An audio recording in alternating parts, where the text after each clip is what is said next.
Among other public buildings in a certain town, which for many reasons it will be prudent to refrain from mentioning, and to which I will assign no fictitious name, there is one anciently common to most towns, great or small, to wit, a workhouse, and in this workhouse was born, on a day and date which I need not trouble myself to repeat, inasmuch as it can be of no possible consequence to the reader. In this stage of the business, at all events, the item of mortality, whose name is prefixed to the head of this chapter.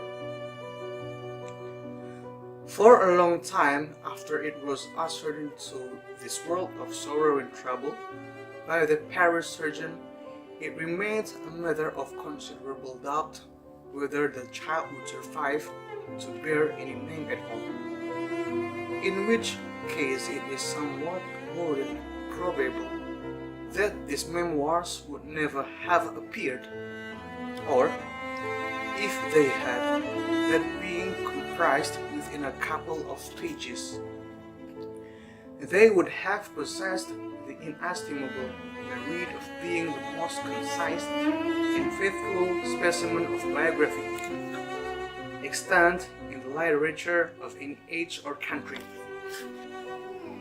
Although I am not disposed to maintain that the being born in a workhouse is in itself the most fortunate and enviable circumstance that can possibly befall a human being, I do mean to say that in this particular instance, it was the best thing for Oliver Twist that could by possibility have occurred.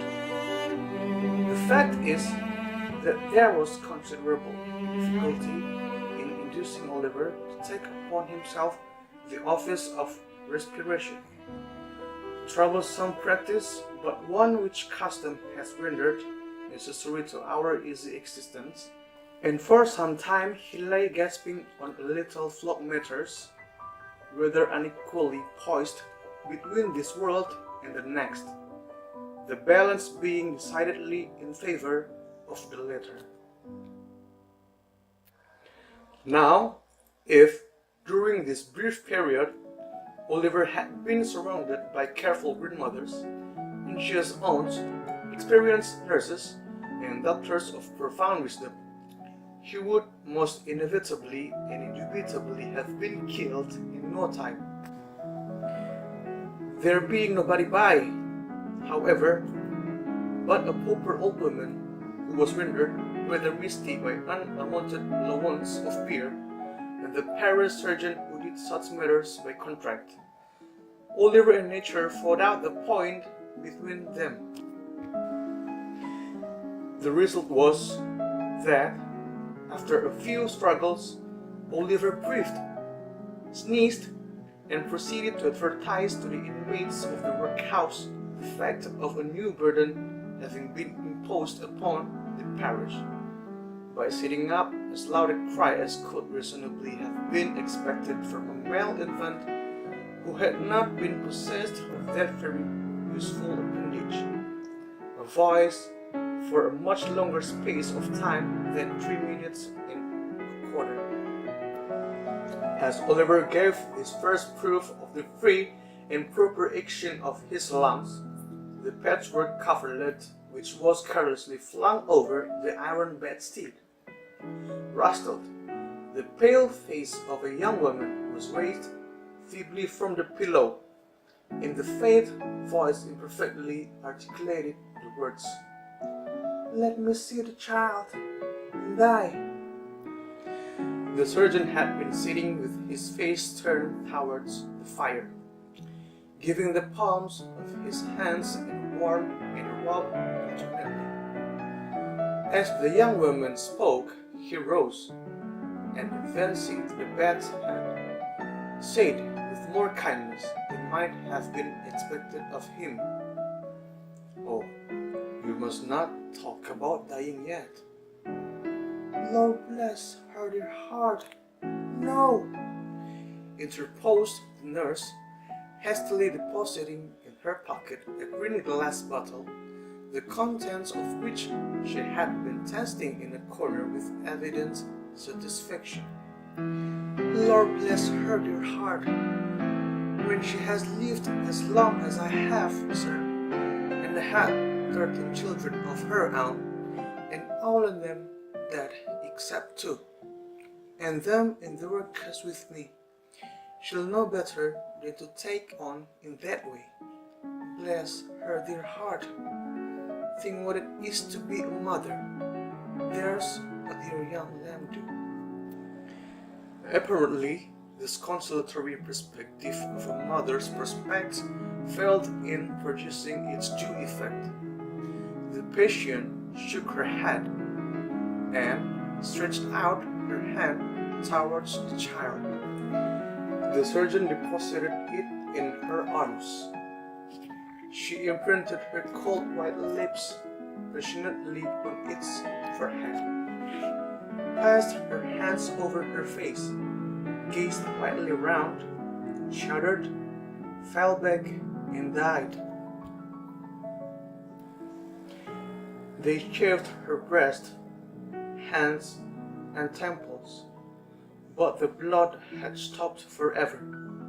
They talked of hope and comfort.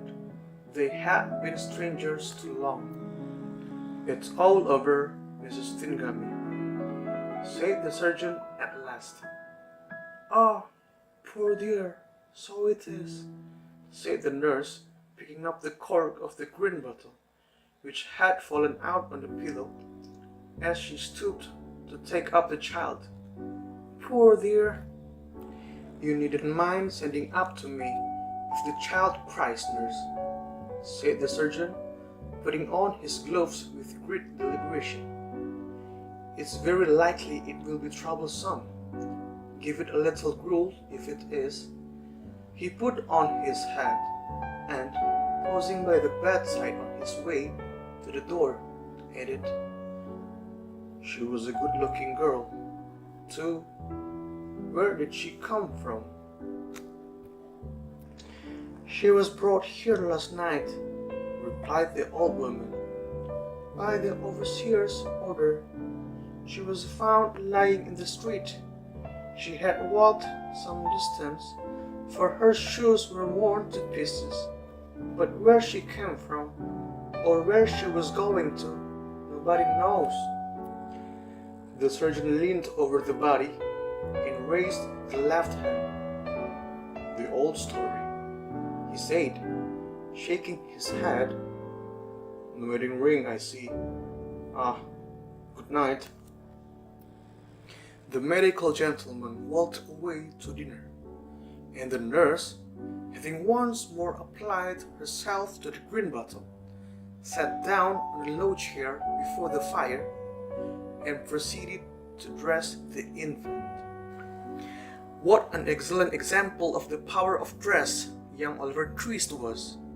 Wrapped in the blanket which had hitherto formed his only covering, he might have been the child of a nobleman or a beggar. It would have been hard for the holy stranger to have assigned him his proper station in society. But now that he was enveloped in the old calico robes which had grown yellow in the same service, he was badged and ticketed, and fell into his place at once, a parish child, the orphan of a workhouse, the humble, half-starved drudge, to be cuffed and buffeted through the world, despised by all and pitied by none. Ulrich cried lustily. If he could have known that he was an orphan, left to the tender mercies of church wardens and overseers, perhaps he would have cried the louder.